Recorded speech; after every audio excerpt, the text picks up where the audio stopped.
Copyright disclaimer under Section 107 of the Copyright Act 1976. Allowance is made for fair use for purposes such as criticism, comment, news reporting, scholarship, and research.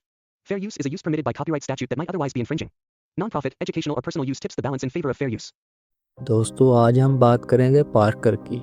एक ऐसा चोर जो सिर्फ चोरी नहीं बल्कि चालाकी की चलती फिरती मिसाल था। वो 8 साल की उम्र से चोरी कर रहा था, लेकिन आज तक कोई उसे पकड़ नहीं पाया था। एक बार इसने ऐसी ही एक $4 लाख की चोरी की। सब कुछ प्लान के मुताबिक चल रहा था, मगर अचानक इसकी ही टीम की एक साथी इसे धोखा दे देती है और इसकी सारी टीम को मार देती है और सारे पैसे लेकर फरार हो जाती है। तो आइए देखते हैं कि पार्कर उस गद्दार को कैसे ढूंढता है और कैसे अपनी टीम की मौत का बदला लेता है। कहानी शुरू होती है 3 आदमियों से, जो कि रेस ट्रैकर काउंट रूम के अंदर खड़े थे।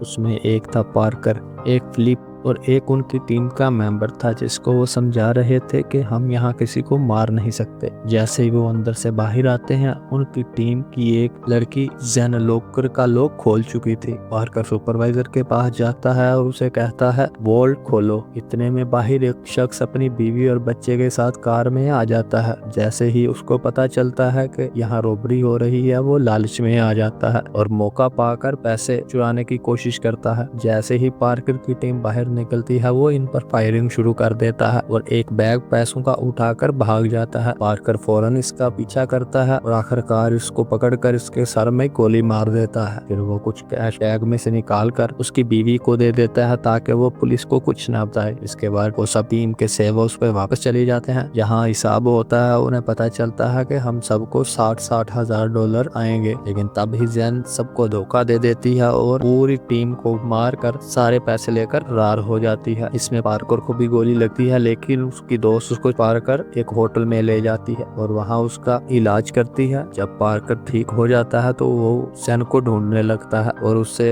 अपनी दोस्त की और पूरी टीम की मौत का बदला लेना चाहता है। पार्कर के दिमाग में एक ही बात चल रही थी, जेन से बदला लेना और चोरी किए गए हुए पैसे उससे वापस लेना। जब उसे पता चलता है कि जेन को टीम में लाने वाला उसका दोस्त फिलिप ही था, तो वो सीधा फिलिप के घर चला जाता है। वहाँ जाकर फिलिप की बीवी से मिलता है और उसे खामोशी से बताता है कि फिलिप अब इस दुनिया में नहीं रहा। उसकी बीवी बहुत गम में आ जाती है, मगर पार्कर का मकसद वाज़ेह था, जेन तक पहुंचना, फिलिप की वो अपनी टीम की मौत का बदला लेना और चोरी किए गए पैसे उससे वापस लेना। पार्कर वादा करता है कि जब वो बेन को पकड़ लेगा तो उस फिलिप के हिस्से के सारे पैसे उसकी बीवी को दे देगा। फिलिप की बीवी भी जेन से फिलिप की मौत का बदला लेना चाहती है। वो पार्कर को बताती है कि एक शख्स है रिची राइली, जो जर्सी सिटी में सप्लाई में काम करता है, वो इसके जरिए जेन तक पहुंच सकता है। पार्कर फौरन अपने भाई एलन को फोन करता है और रिची को ढूंढने का कहता है। कुछ ही देर बाद एलन इसे रिची का एड्रेस दे देता है। पार्कर अपने प्लान बनाता है और रिची की ड्राइवर जिमी को बेहोश करके उसकी कार के ट्रंक में बंद कर देता है ताकि रिची तक पहुंच सके। पार्कर अपने टारगेट की तरफ पूरी तरह फोकस था।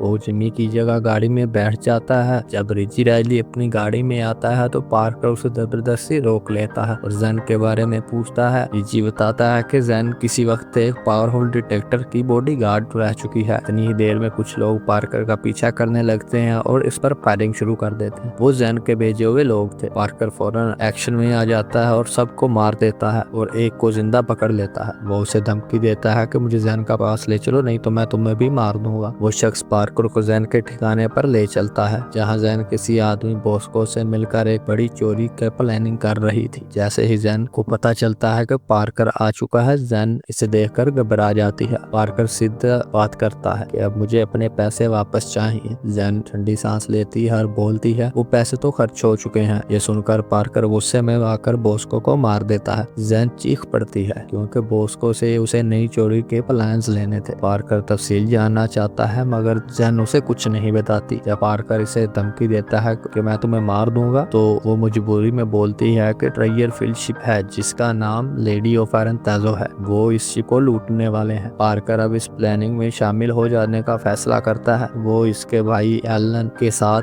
जेन के बॉस को मिलने जाता है। जेन बताती है कि उसका बॉस एक खतरनाक आदमी है जिसका नाम कर्नल फैब्रिजो है। कर्नल फैब्रिजो पार्कर से कहता है तुमने मेरे 3 आदमियों को मार दिया। पार्कर उसे कहता है क्योंकि उनकी ट्रेनिंग बहुत बेकार थी, इसलिए वो मेरे हाथों मारे गए। फिर पार्कर कहता है कि अगर मुझे इस चोरी में शामिल शामिल करना चाहते हो तो मुझे 30% हिस्सा देना पड़ेगा। कर्नल गुस्से में आ जाता है लेकिन फिर बाद में मान लेता है क्योंकि वो जानता था पार्कर कोई आम चोर नहीं और शातिर चोर है। पार्कर को प्लान समझाते हैं। इस पोलो का प्रेसिडेंट इस खजाने को यूएन बैंक में जमा करवाने वाला था और फिर खुद ही इस खजाने को चोरी करके पूरा हड़पने वाला था। पार्कर प्लान समझ आता है लेकिन वो बताता है कि इस प्लान में बहुत सारी खराबियां हैं। पार्कर प्लान बदल देता है और कहता है हम यूएनओ से नहीं बल्कि प्रेसिडेंट खजाना चलाएंगे। जब वो यूएनओ से निकलेगा तब हम उससे छीन लेंगे। प्रेसिडेंट ने इसके लिए एक खतरनाक गैंग आउटफिट को कॉन्ट्रैक्ट दिया हुआ था। पार्कर और जन साथ मिलकर निक नामी शख्स के पास जाते हैं जो कि बास्को का करीबी साथी था और प्लान्स के बारे में जानना चाहते थे। निक अपने क्लब में बैठा था। पार्कर और जन उससे पूछते हैं कि बॉस्को के प्लान्स कहाँ हैं, लेकिन निक इनकार कर देता है कि मेरे पास तो नहीं है। इतने में आउटफिट के गुंडे भी वहां आ जाते हैं और निक को मारने लगते हैं ताकि प्लान्स हासिल कर सके। इसी दौरान पार्कर छुपकर बॉस्को के कमरे में घुस जाता है जहां उसे एक ब्लू एलिफेंट मिलता है जिसके अंदर प्लान्स होते हैं। लेकिन जब जैसे ही प्लान्स निकालता है तो एक आउटफिट का बंदा उस पर हमला कर देता है। पार्कर उसे जबरदस्त लड़ाई में हरा देता है और पार्कर उसे खिड़की से धकेल कर नीचे फेंक देता है जो सीधा जाकर पुलिस की कार के ऊपर गिरता है क्योंकि पुलिस भी वहां पहुंच चुकी थी। और शख्स बच जाता है और बाद में अपने बॉस लुइसो को बताता है कि पार्कर प्लान लेकर फरार हो चुका है। लुइसो जो कि गैंग का आउटफिट गैंग का सरबराह था, पार्कर से पुरानी दुश्मनी रखता था और अब पार्कर को मारना चाहता था। पार्कर ब्रुकलिन न्यूयॉर्क में अपनी नई टीम से मिलता है जिसके साथ मिलकर वो ये चोरी करने वाला था। टीम में 7 मेंबर शामिल थे, ईडी, ब्रेंडा, स्टैन, एलन, जेन, पार्कर और कर्नल। ये सब ब्रेंडा के घर में जमा थे ताकि आने वाली चोरी के प्लान पर बात कर सके। पार्कर सबको बताता है कि खजाना जनरल असेंबली की बेसमेंट में है और 24 घंटे में आउटफिट की गैंग इसे निकालने वाली है। यूएन के नीचे एक पुरानी मेट्रो लाइन स्टेशन मौजूद था जो अब बंद पड़ा था। पार्कर समझाता है कि आउटफिट इसी स्टेशन के जरिए खजाना निकालने वाले हैं जहां उनका एक अंदर के आदमी से मदद लेकर और फिर वो खजाना एक ट्रेन के जरिए किसी और जगह मुंतकिल कर देंगे। पार्कर कहता है कि आम दिनों में वो ट्रेन देर रात से गुजरती है लेकिन चोरी के दिन वो खजाना लेकर सीधा फ्लशिंग जाएगी जहां आउटफिट का एक जंग यार्ड है। वो खजाना वहां उतार लेंगे। प्लान के मुताबिक ब्रेंडा और ईडी को ब्रिंड पार्क स्टेशन के कंट्रोल टावर में घुसना है जहां पर पहुंचकर वो ट्रेन के कंट्रोल संभाल लेंगे। पार्कर ब्रेंडा को मैनुअल ट्रेन ऑपरेशन बुक देता है और कहता है इसे अच्छी तरह पढ़ लो। वो ये भी बताता है कि वहाँ एक आदमी गैस को काम करता है जो कि दरअसल आउटफिट का आदमी है, उन्हें इसे भी रास्ते से हटाना होगा। एलन को जिम्मेदारी दी जाती है कि उसे ट्रेन के ऑटोमेटिक ब्रेक सिस्टम को फेल करना है ताकि ट्रेन खुद ना रुक सके। पार्कर वाज़ह करता है कि ट्रेन की रफ्तार 110 तक पहुंचनी चाहिए ताकि वो क्रैश पॉइंट पर क्रैश हो सके जहां से वो खजाना लूट सकेंगे। इस खजाने में गोल्ड, डायमंड, सिल्वर और लेडी ऑफ फेरेंतेजो का स्टैचू था। स्टैन एक प्रोफेशनल ड्राइवर था।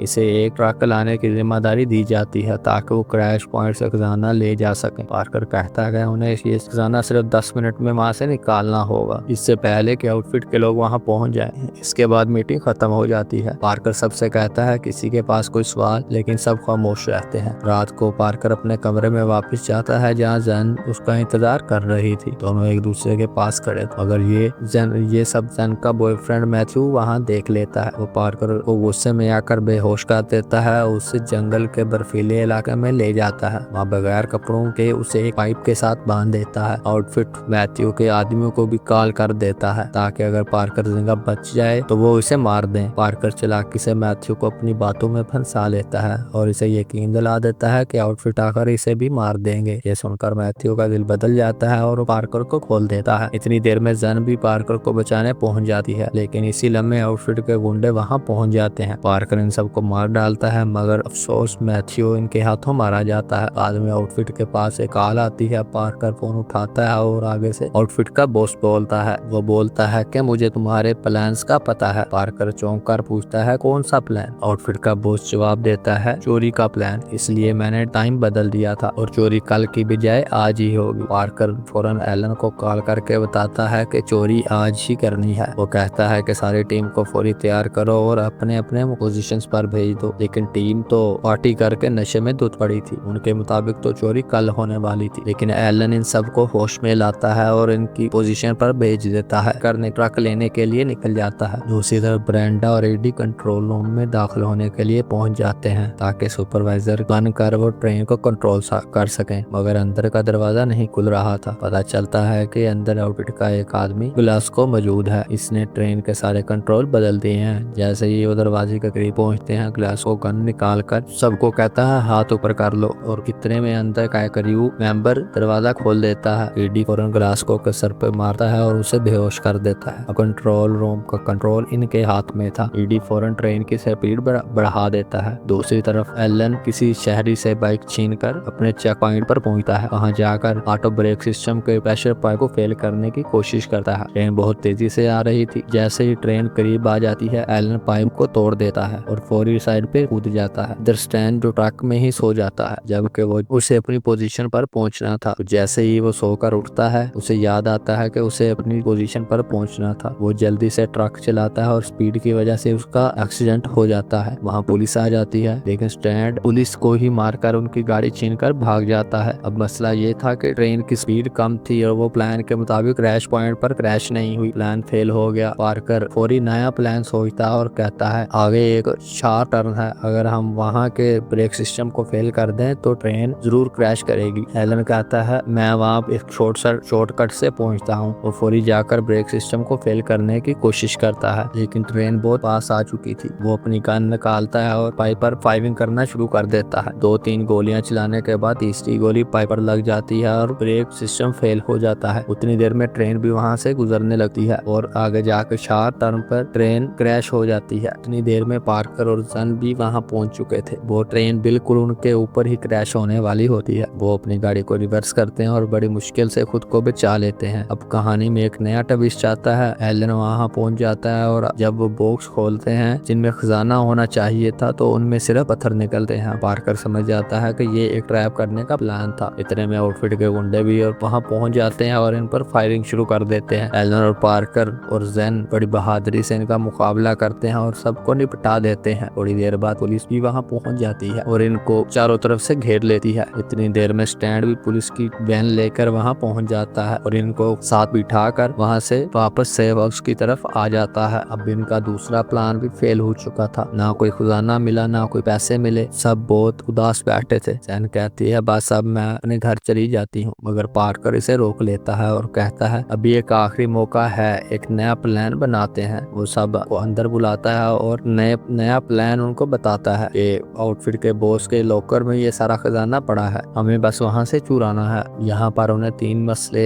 आ रहे थे। एक तो लॉकर बहुत ज्यादा सिक्योर था, दूसरा कोई भी गाड़ी इतना ज्यादा वजन उठाकर स्नो के ऊपर नहीं चल सकती थी, तीसरा उन्हें लॉकर का एड्रेस भी नहीं पता था। लॉकर को तोड़ने का तरीका पार्कर मालूम कर चुका था। दूसरी मुश्किल थी गाड़ी की। वो ईडी के एक दोस्त के पास स्नो चेन ट्रक था, उसने वो मांग लिया था उससे। तीसरा एड्रेस की तो एलन और जेन और पार्कर आउटफिट के एक आदमी को उठा लेते हैं और उससे ड्रेस का पता कर लेते हैं। अब पार्कर और एलन सेफ हाउस आ जाते हैं। वो लॉकर खोलते हैं और लेडी ऑफ अरेंतेजो का स्टैचू ट्रक में लोड कर लेते हैं। जैसे ही वो भागने लगते हैं, आउटफिट के आदमी भी वहां पहुंच जाते हैं और एक जबरदस्त गन फाइट और चेजिंग शुरू हो जाती है। काफी देर बाद स्नो चेन ट्रक का पिछला हिस्सा खुल जाता है और स्टैचू जमीन पर गिर जाता है। आउटफिट के आदमी इसे उठा लेते हैं और एक डीलर के पास डिलीवर कर देते हैं। 500 करोड़ के एवज में उसे बेच देते हैं। रात के वक्त आउटफिट जश्न मना रहा था। उन्हें लगा कि हम जीत गए हैं, मगर यहाँ कहानी एक जबरदस्त ट्विस्ट लेती है। असल स्टैचू तो अभी भी लॉकर में ही था। पार्कर ने चालाकी से उन्हें नकली स्टैचू थमा दिया था। जब पार्कर और इसकी टीम स्टैचू लेने वापस आती है तो आउटफिट को भी हकीकत का अंदाजा हो चुका था, मगर पार्कर इनसे एक कदम आगे होता है। वो स्टैचू के अंदर बॉम्ब लगा देता है ताकि जब आउटफिट वहां आए तो वो उसे ब्लास्ट कर सके। जब आउटफिट वहां पहुंचते हैं तो पार्कर दूर खड़ा होकर ही उन्हें बॉम्ब ब्लास्ट करने की धमकी देता है। इतनी देर में प्रेसिडेंट को भी पता चल जाता है कि आउटफिट ने उनको धोखा दिया है, क्योंकि जो स्टैचू उन्होंने डीलर को दिया था वो नकली था। आउट प्रेसिडेंट भी गुस्से में आ जाता है और अपने लीड गार्ड्स को भेजकर आउटफिट के आदमियों को मरवाने लगता है। पार्कर मौके का फायदा उठाकर डेटोनेटर दबा देता है और आउटफिट के बॉस को जख्मी कर देता है और उसके पास जाकर उसे कहता है कि मैंने तेरी ऑर्गेनाइजेशन खत्म कर दी है, और फिर उसे गोली मार देता है। खजाने से पार्कर की टीम को कुछ नहीं मिलता, लेकिन पार्कर ने कुछ ही देर पहले स्टैचू ऑफ अरेंतेजो से कुछ डायमंड्स निकाल लिए थे। वो अपनी टीम को इनमें से हिस्सा दे देता है। चोरी पूरी हो जाती है और सबको पैसे भी मिल जाते हैं। हैं और उनका प्लान किसी हद तक कामयाब भी हो चुका था। अब पार्कर एक वॉलीबॉल के ग्राउंड में चला जाता है और जहां वो अपनी माजी की कुछ यादों को याद करता है, फिर फिलिप की मौत को याद करता है, सोचता है कि अब वो आगे क्या करेगा। इसी दौर में वो जैन के कमरे में जाता है। जैन न्यूज देख रही थी। खबर चल रही होती है कि लेडी ऑफ एंथेजो ट्रेजर वापस मुल्क के हवाले कर दिया जा चुका है। ये सब पार्कर ने ही किया था। जैन मुस्कुराकर पार्कर से कहती, मेरे साथ मेरे मुल्क चलो, मैं तुमसे प्यार करती हूँ और हम वहाँ इकट्ठे एक नई जिंदगी शुरू कर सकते हैं। लेकिन पार्कर अभी तक अपने दोस्त की फिलिप की मौत नहीं भूला था। वो जैन को याद दिलाता है, तुमने मेरे दोस्त को मारा था। जैन आहिस्ता से कहती है, मैंने वो सब अपनी कंट्री के लिए किया था। पार्कर खामोशी से उसकी आंखों में देखता है, फिर आहिस्ता से अपनी बंदूक उठाता है और जैन को गोली मार लेता है। इसके बाद वो फिलिप की बीवी के पास जाता है। कुछ देर खामोश खड़े रहते हैं। फिलिप की बीवी पूछती है कि जैन का क्या हुआ। पार्कर बस इतना ही कहता है, मैंने अपना वादा पूरा किया, शायद अब कुछ तो ठीक किया है मैंने। फिर वो एलन के पास चला जाता है। वो दोनों एक गली में जा रहे जहाँ न्यू ईयर की पार्टी चल रही होती है। वो दोनों एक दूसरे से कहते हैं, शायद हमें चोरी बहुत पसंद है। पार्कर हल्की सी हंसी हंसकर जवाब देता है, शायद वाकई हमें चोरी पसंद है। और इसके साथ ही कहानी खत्म हो जाती है।